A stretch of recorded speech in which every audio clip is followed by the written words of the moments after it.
Hey YouTube! Today's video is another re-edited old video.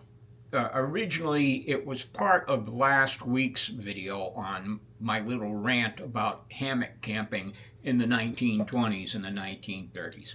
I am not a fan, but I have included it in that video as an example of a true 1920s, 1930s hammock, something that could be used as a hammock authentically in the 1920s and the 1930s if you want to go sleeping in a hammock. Okay? It is a bridge hammock. It was designed originally to be used as a hammock. But its primary purpose was as a bedroll. And I found that over the year, since I originally did it, people would ask me about bedrolls of the period, and I would direct them to the middle portion of that other video. So I decided, first off, the first reason is just to separate it so that I can send them to this video on bedrolls of the 1920s and the 1930s, manufactured in the United States. That's the first reason. The second reason, and it's pure capitalism. Okay, my capitalism. I am Vico Outfitters. We're going to be producing bedrolls like you're going to see in this video here. It was designed by Francis J. Buzzacott. The version that you see here is the military version. The military adopted it. And it was in continuous use by the military from about 1910 until the Korean War. Okay, that's a long time to be using one single piece of gear. Now, it wasn't issued to the troops. It was made available for purchase by the officers. We'll also be making the civilian version of this, and we talk a bit about that in the video. I have seen that version for sale in Western auto catalogs of the time. When Francis Buzzacott first put this out, he didn't put this out as an item that he was going to make and he was going to sell. He put it out as a design for everybody, much like a lot of the stuff that you see in the period magazines. Okay, a lot of the designs I use are designs like that. It is an incredibly adaptable piece of gear for both early 20th century camping and if you want to do bushcrafting and don't mind carrying a big heavy piece of gear because it ain't light. Take a look at the Buzzacott Bedroll. They were made during the 20th century in various sizes and colors and modifications of the design. We're going to be using the standard Buzzacott design. Okay, so what we have here is the Buzzacott camp combination. This is the military version of the Buzzacott camp combination. We'll talk a little bit more about that when we get back in the cabin. But I want to show you the table that we've got here. I've got 3 tables side by side, and that measures out to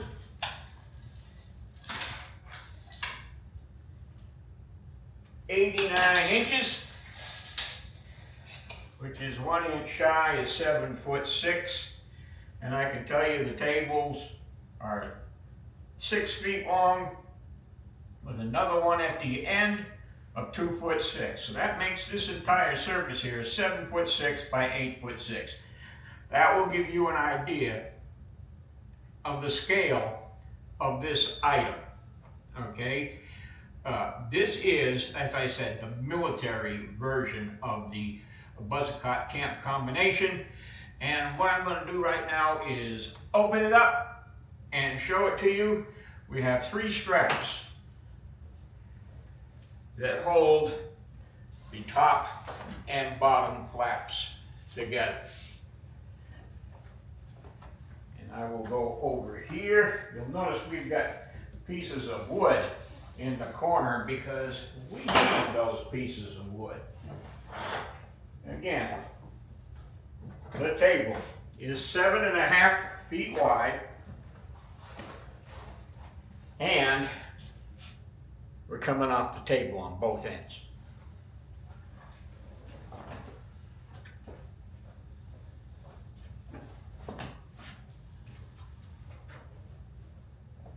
Okay, so we are about 8 feet wide when this thing is fully open.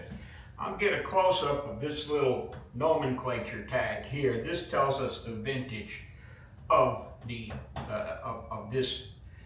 Technically, it is a officer's bedroll. It's an adaptation of the Buzzacott camp combination. Was made in 1917.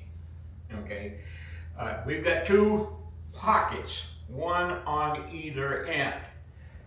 We'll go and open this one on the other end, and you can see how they hang off the ends of the table. Okay, the field, the main field of this, the middle portion, is made about the same size as the standard U.S. Army twin-size bed, okay, as used in the barracks. And these sides and the ends are kind of set up so that they would hang over the sides and create a semi-secure space underneath the bed where you could stow items out of sight. In the outdoors, if you set this up on a cot and drape the edges down, well, that creates a still space underneath your bed, underneath your cot, where air is not moving. And that helps keep you warm. In other words, air movement underneath you is what makes you cold. Okay? This blanket here is the biggest blanket I own. This is, other than the pairs of blankets that I have, there's a video on that, maybe I'll link to that. This is the 1906 cavalry blanket as sold by What Price Glory. And you can see it's pretty ding dang long. I believe it's about 7 feet long, and we'll get a measurement on it.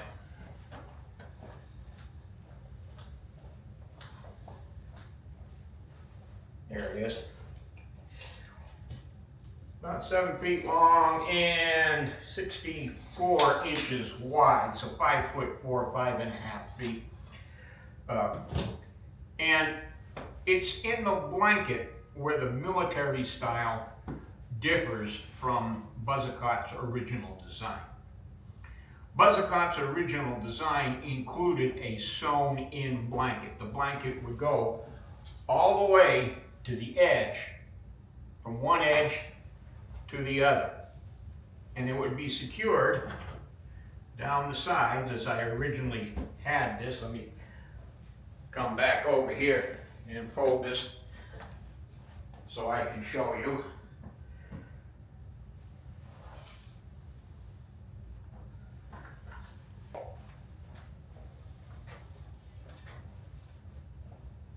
Now, having a blanket sewn in is what makes the Buzzacott camp combination able to turn into a hammock or an elevated bed. Now, what I want you to imagine is that this blanket is sewn, it is secured down the center. Okay, to make it a hammock, you would pass two poles down either side, okay, that would come out either end. This pole is a little short, but you can see what we're doing here. Okay, you would have two poles, one on either side, held in place by the sewing on the blanket. And then once you elevated it, you would use two pieces of wood. You would lash an end bar across on either end, and that would hold it in the shape, and you would have a 1920 style bridge hammock. You can help your insulation by filling the space between the blanket and the canvas of the bottom of this thing. You can fill it with forest, duff, or browse, and give you more insulation, more airspace to hold heat.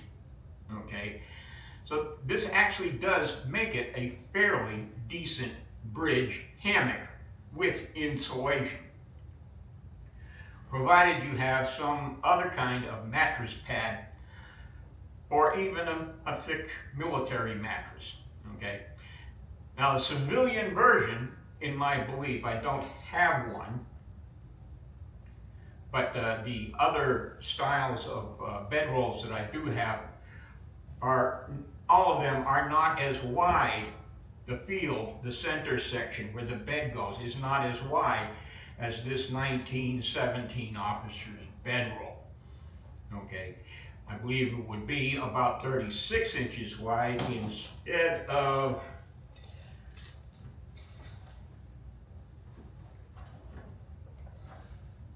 the 42 inches wide that this is. In other words, reduce it another 6 inches, which would also reduce the width of the bag by another 6 inches or a foot. Okay. Now, you could use this Buzzacott officer's bedroll as a hammock without having a sewn-in blanket by flipping it over, by fastening the straps, okay, and then turning it around and sliding your pole in the space thus provided by the folded sides. Okay, and if you flip it over, you're not sleeping on these buckles. You could then fill the space inside with browse, or use a mattress on top and construct it the same way, where the poles stick out, you lash a piece across, and you make a bridge hammock out of it. You just don't have the sides holding the air inside. Air will pass underneath, so you will need more insulation. One of these pockets, and it's this one, this is the head end, this is one great big huge pocket, okay? And this can be filled with duff and used as a pillow, or with the clothes you wore, your extra clothes. The other end has pockets for things like putting in your shoes, so that mice and snakes don't crawl inside them at night if you leave them under your hammock. But you can make a decent bridge hammock out of a Buzzacott bedroll, okay, which is part of the Buzzacott camp combination. So let's go back in the office, in the cabin, and talk about that. Okay, there you go. Now, Francis Buzzacott designed that, and Francis Buzzacott is one of my favorite early writers. He doesn't get as much love as Horace Kephart or Nessmuk does, but I think he deserves more. I think more people ought to read what he wrote. He invented an army stove for baking that I would love to get my hands on. It was made before the Spanish-American War, and it was used from about the late 1880s until 1910, when the Army came up with a new field stove. I'd love to get my hands on it. The hammock, the bedroll that you just looked at, was part of what Buzzacott called his camp combination, which involved the sleep shelter system we just saw, as well as another camp stove and a cook set. Another item I would love to get my hands on. I saw one for sale on eBay, and when it went over $750, I decided I didn't need it that bad. But the Buzzacott camp combination bedroll that we just looked at has got a number of ways to use. Now, not only can you use it as an elevated bed, and not only can you use it as a bridge hammock, but you can also just throw it on the ground and throw that canvas over the top of you and be protected from the weather. If you have a bunch of blanket pins with you, and you saw in my haversack video where I always carry blanket pins with me, if you have blanket pins, you can take those two flaps and overlap them at the top and then pin it all down its length, run a line through that, and now you've got a tube tent. Okay, and you can protect yourself from rain and dew and get that off of your body. Okay, you can use it like a regular bedroll. You can roll your kit inside of it. You can put straps on it with a tump line and carry it as a pack. It's a great tool. You use your campcraft skills, your historic campcraft skills, when testing out all of the different ways that you can use that camp combination. I would make it with a blanket integral in it as Buzzacott intended. The Army, when they looked at this, they said, okay, we really don't need all those bells and whistles. Our officers are going to spend most of their time sleeping on a cot or a bed, and we're going to make it big enough and maximize it for that type of use. We don't need it to be a hammock. All we need is for him to either sleep on the ground, sleep on a cot, or sleep in a bed, and that's it. Okay, so that's what the Army did. It's just that I have an example that I know is a Buzzacott design, and I can prove that it was made in 1917. Okay, and it's got a name on it. I didn't show you that, but it's got a name on it of an officer who had it, so I know somebody used it. Okay, since I've made that video, I've discovered another way to use the Buzzacott bedroll. Again, we're back to the experimental archaeology that living history is. Not only can you take that tent and pull it up to put a peak in it, but you can also take it, you have it laying your two sides with a blanket sewn into it. Okay, lay like this. You can take one of those and elevate it, and you have a lean-to structure that will reflect heat back onto you. But you're also covered with a waterproof layer that has a wool blanket. Okay, like I said, it's one of the most adaptable pieces of gear. It's large, it's heavy, you need a horse and wagon or a Model T to drag it around, but it's a dang fine piece of gear. Hope you understand how it goes. Hope I explained it well. And I hope you consider taking a look at these things for sale at Vico Outfitters when we get around to putting one on the market. We'll see you down the trail.